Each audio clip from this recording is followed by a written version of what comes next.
donc je parle topologie. Euh, c'est un travail avec l'équipe japonaise. Euh, et premier auteur, en fait, c'est un étudiant au master. Il est venu en France juste avant le confinement.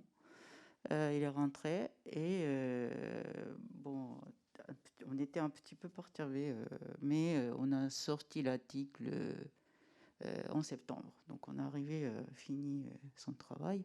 Bon, lui, il a fini son master en mars, donc bon, c'est nous qui a finalisé un petit peu à la fin, mais quasiment c'est lui qui a fait tout le travail. C'est le, je sais pas si ça marche. Bon, donc c'est Yuki. Son nom c'est Yuki Saeki. Voilà. Donc c'est un travail avec Jean. Et on a bien profité en fait, travailler avec l'équipe de professeur Shimizu. Donc le sujet en fait c'est image médicale parce que leur spécialité c'est vraiment image médicale. Donc ce qu'on a présenté c'était le workshop de Mikai en septembre. Donc ce qu'on a fait c'est en modélisation statistique du système vasculaire pulmonaire avec prior topologique, donc en 3D.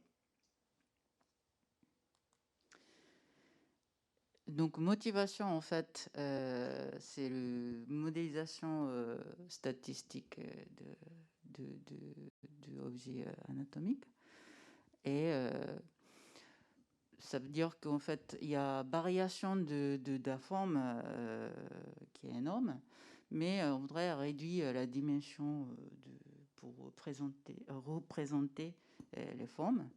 Donc, par exemple, ici, on voit la différentes formes et on voudrait aussi, comment dire, contrôler la différence forme avec peu de paramètres. Donc, ça,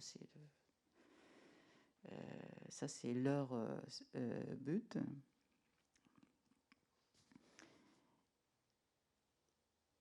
Et là, c'est le vaisseau sanguin. Donc, ça, c'est ce qu'on voudrait traiter. Et ça, c'est pour montrer qu'en fait, quel type d'image on traite. Bon, vous marquez tout de suite, c'est une image très petite parce que c'est à cause de la dimension 3D. En fait, on peut, bon, je pense que maintenant on peut traiter un peu plus rond, mais c'était la taille limite qui était faite par la méthode Deep Learning.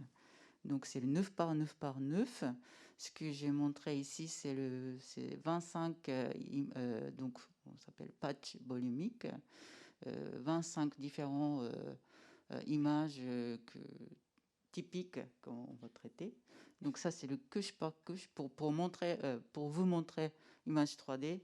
En fait, il faut voir comme animation, c'est en fait, comment dire, le close section, close section, slice par slice, la dimension Z en fait. Donc vous pourrez construire la forme 3D. Voilà. Oui. Et donc il y en a deux types d'approches. Donc première approche c'est géométrique. Donc en utilisant le prior géométrique pour faire la modélisation. Et autre, c'est modèle statistique, modèle statistique de plutôt intensité. Par exemple, PCA, analyse de composants principaux. Bon là, c'est sûr qu'on n'arrive pas parce que on peut pas. C'est trop. On peut traiter des choses très linéaires pour classifier. Donc plutôt manifold learning, mais apparemment pour le vaisseau sanguin c'est encore plus complexe, donc il n'arrive pas, donc finalement il utilise deep learning, en particulier auto-encoder variationnel. Donc c'est ce que ça c'était déjà choisi bien avant dans l'équipe. Donc je ne vais pas entrer dans le détail de cette partie-là, mais c'est juste pour vous montrer le problématique qu'ils ont rencontré. C'est-à-dire que si on utilise juste autoencoder variationnel, ici, ça c'est l'image originale. Et en utilisant cette modèle qui a été construit par autoencoder variationnel, on peut reconstruire l'image. Et ça c'est original, et puis ça c'est l'image de construction en 3D, couche par couche. Il reconstruit pas mal d'images 3D, mais en gardant des tailles, en fait, on perd la bifurcation. Donc ici, en fait, les constructions, on voit un peu comme tube, mais en fait, dans l'image originale, en fait, il y en a bifurcation. Et donc, c'est là qu'il nous a demandé est-ce qu'on peut pas ajouter quelque chose contrainte topologique. En gardant aussi pourquoi on ne peut pas, c'est sûr que parce que le fonction de paire le auto-encodeur variationnel, on n'a que le terme régularisation et aussi la fidélité. Donc ça c'est régularisation en termes de distribution d'intensité en utilisant Gaussian. Et là c'est le terme fidélité de données. Et donc c'est sûr que on ne peut pas avoir quelque chose. C'est un peu impossible d'avoir quelque chose information topologique de nom. Donc notre objectif c'est que essayer imagine qu'on connaît on connaît l'information topologique de l'image et est-ce qu'on peut utiliser cette information pour améliorer de la modélisation, en particulier bifurcation. Et ça, c'est l'idée de notre méthode. Donc, à partir de méthodes qui étaient déjà fait avant, ce qu'on a fait, c'est on a ajouté en fait le fonction de paire topologique, mais qui était déjà en fait l'idée principale qui était déjà présentée par Claff. Il y en a plusieurs méthodes, mais on a choisi celui-là parce qu'on a trouvé c'est intéressant.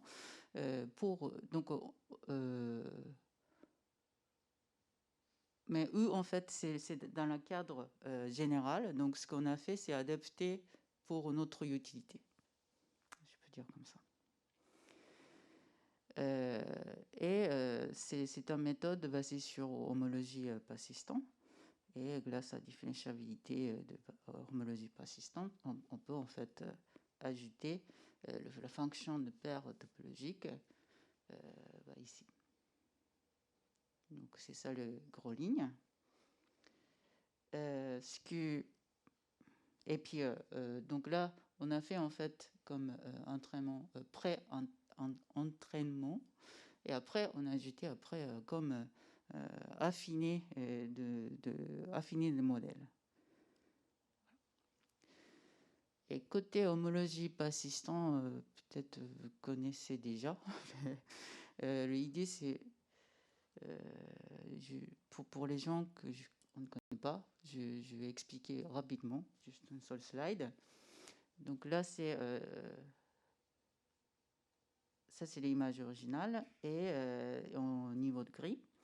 Et ça c'est pour chaque fois on fait le soignage, on peut avoir différentes images comme on voit ici. C'est toujours image en 3D. Et après, partie de celui-là, pour utiliser homologie persistant, on a besoin complexe simplicio ou cubical complexe. Donc, on convertir l'image niveau gris à complexe. Et partie de celui-là, on calcule homologie persistant. Et ici, en fait, homologie persistant, on peut présenter par barcode, par exemple, le diagramme. Donc, on commence par barcode. En fait, si on change le seuil, on peut avoir, on voit qu'en fait, il y en a, par exemple, composants connexes qui apparaissent. Eux aussi, ici, on voit qu'il y en a trucs qui apparaissent. Donc, le moment, chaque élément qui apparaît, en fait, on commence le barcode, un barcode, et il y a un moment, en fait, il y en a disparition d'éléments. Voilà, le barcode, il finit. Donc, là, il y en a 3 types d'informations. Donc, pour 3D, en fait. Donc, rouge, c'est composants connexes. Donc là, on voit qu'il y en a 2 éléments qui apparaissent pour composants connexes, pardon. Et il y en a plusieurs tunnels qui apparaissent, disparaissent, qui apparaissent, disparaissent. Et il y a aussi la cavité, parce que c'est 3D, donc on a 3 types de choses. Et une fois que vous avez un barcode, en fait, on peut représenter en fait chaque barcode comme un point sur le diagramme. Parce que le diagramme, en fait, c'est le moment, ce qu'on s'intéresse, c'est le moment qui est le moment de naissance et le moment de disparition. Donc, on prend 2 axes, le naissance et puis disparition, c'est de côté. Et comme ça, chaque barcode, on peut créer un point dans le diagramme de persistant. Et ce qu'on s'intéresse, c'est la durée de vie. Je crois que, en fait, hier, Benjamin a parlé avec le mot dynamics, mais c'est la même chose, en fait. Et visuellement, en fait, la durée de vie, en fait, c'est la distance par rapport à la ligne diagonale de chaque point. Le point apparaît pas ici parce que le point qui apparaît d'abord avant la disparition, donc c'est sûr qu'on ne peut pas avoir le point ici. Donc tous les points qui apparaissent ici. Donc une fois en fait diagramme de persistant, par exemple, l'idée de CLAF, c'est que imagine qu'on sait que le BK étoile ici, on connaît le nombre de éléments on peut préserver. Donc, il va prendre le élément dont les durées de vie qui est plus long, le KM en fait. Il choisit ça. Et puis, on va essayer de préserver cet élément. Et le reste, il essayait de disparaître. Donc, première terme, c'est pour préserver, conserver cet élément. Et deuxième terme, c'est pour éliminer. Donc, c'est simplement... Donc, on peut écrire la fonction de perte topologique avec cette fonction-là. Et 1, c'est en fait la durée de vie, c'est normal, en fait, c'est normalisé le niveau de gris. Donc, le plus long, c'est 1, c'est pour ça qu'il y en a un ici. Et autre, c'est pour... on essayait de pousser tous les points, le parti ligne diagonale, pour éliminer. Je crois que ça va aller. Donc, on a pris cette idée-là pour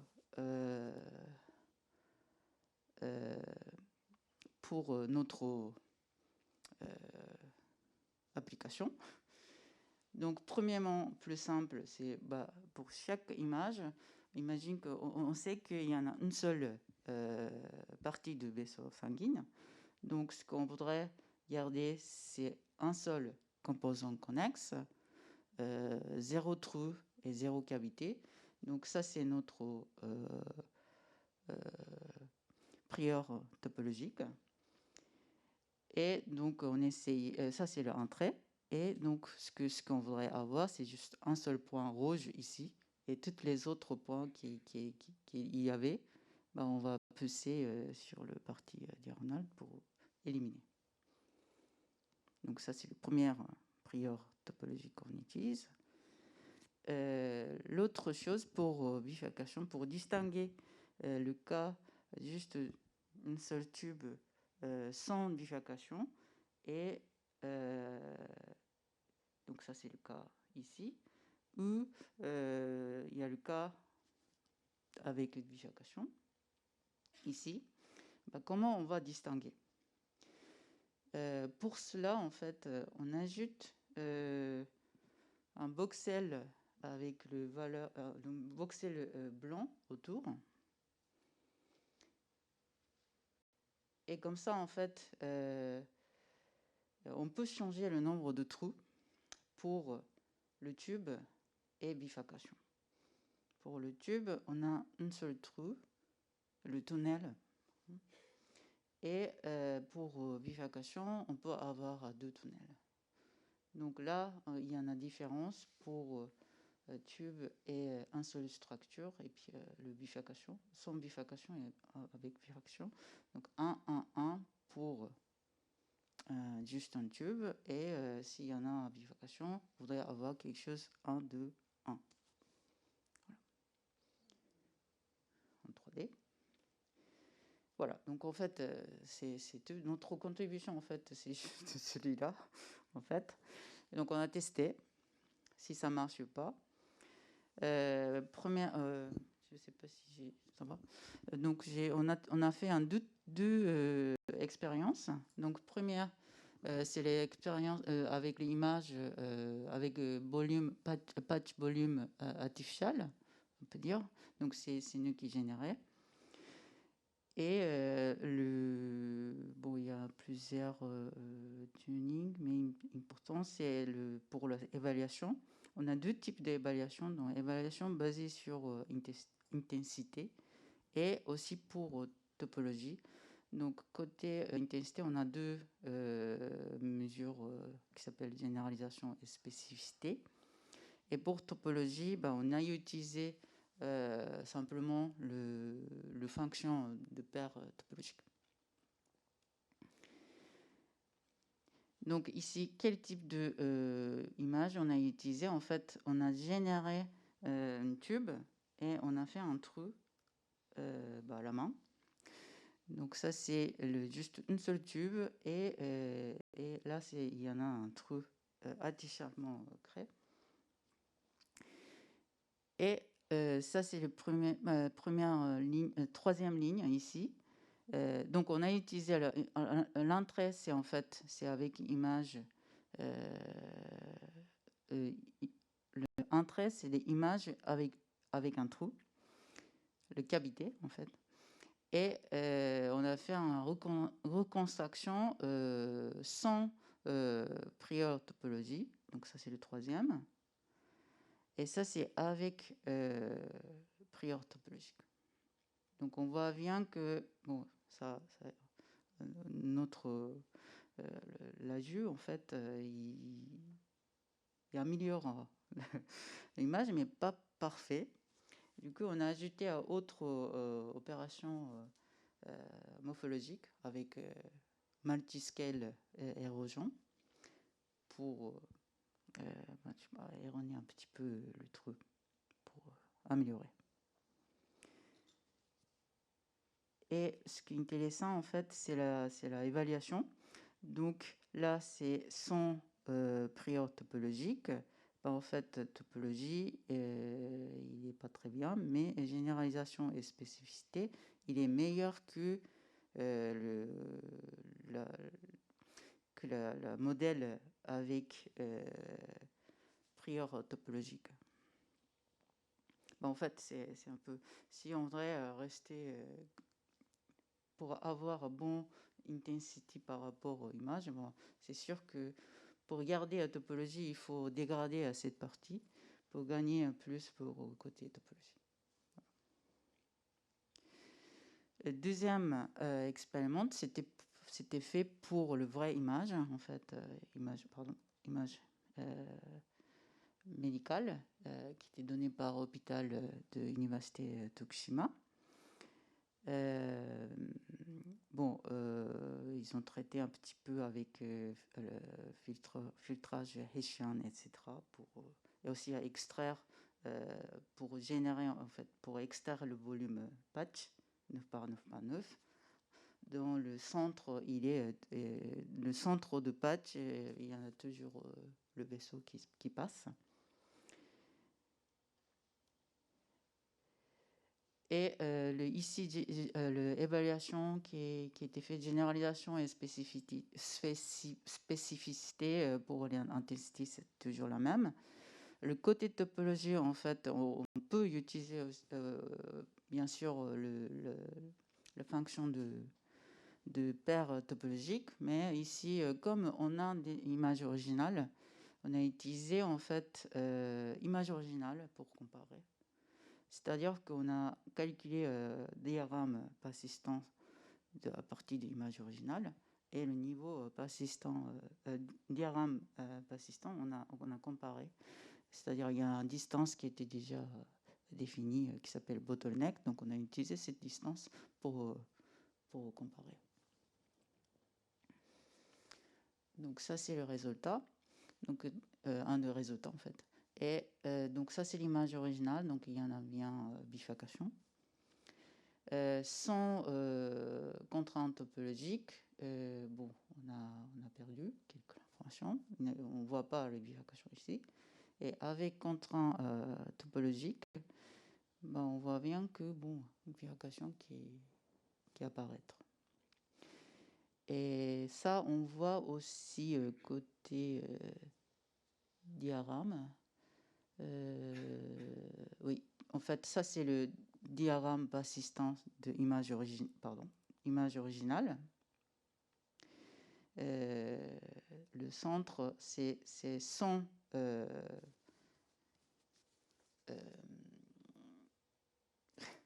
contrainte topologique. Et le droite, c'est avec contrainte topologique. Donc on voit bien que celui-là et celui-là est plus proche que celui-là. Voilà. Et ça se voit avec le calcul. Voilà, je pense que j'arrête là. Ouais. Merci Yukiko. Bien, donc avez-vous des questions ?